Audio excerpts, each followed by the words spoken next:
ప్రస్తుతం అక్కినేని వారి ఫ్యామిలీలో పెళ్లి సంబరాలు స్టార్ట్ అయిపోయాయి. అంతా ఇష్టం వచ్చినట్టు ఎంజాయ్ చేస్తున్నారు.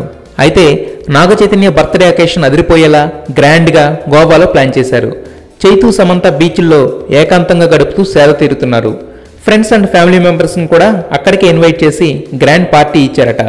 ఇక డిసెంబర్ 9th అఖిల్ ఎంగేజ్మెంట్ ఉండడంతో క్లోజ్ ఫ్రెండ్స్ అందరికీ గోవాలోనే బ్యాచిలర్ పార్టీ అరేంజ్ చేశాడట. సో అలా చైతు బర్త్డే, అఖిల్ బ్యాచిలర్ పార్టీలతో అంతా ఫుల్గా ఎంజాయ్ చేస్తున్నారట. ఆల్రెడీ తమ ఎంజాయ్మెంట్ని సమంత ఒక హాట్ ఫోటోతో స్వీట్గా షేర్ చేసుకుంది. తమిళంలో సినిమాలు సైన్ చేసిన ఆల్మోస్ట్ మ్యాక్సిమం టైం హైదరాబాద్లోనే చైతుతో స్పెండ్ చేస్తుంది. నెక్స్ట్ ఇయర్ ఆగస్ట్లో వీళ్ళ మ్యారేజ్ ఉంటుందని తేలిపోవడంతో క్వాలిటీ టైంని ఎంజాయ్ చేస్తున్నారు ఈ క్యూట్ కపుల్. ప్రస్తుతానికి అఖిల్, చైతు, శామ్ గోవాలో గోలగోల చేస్తున్నారు. వీళ్లతో శ్రియా భూపాల్ జాయిన్ అవుతుందా లేదా అనేది మాత్రం నెక్స్ట్ అప్డేట్తోనే తెలుస్తుంది.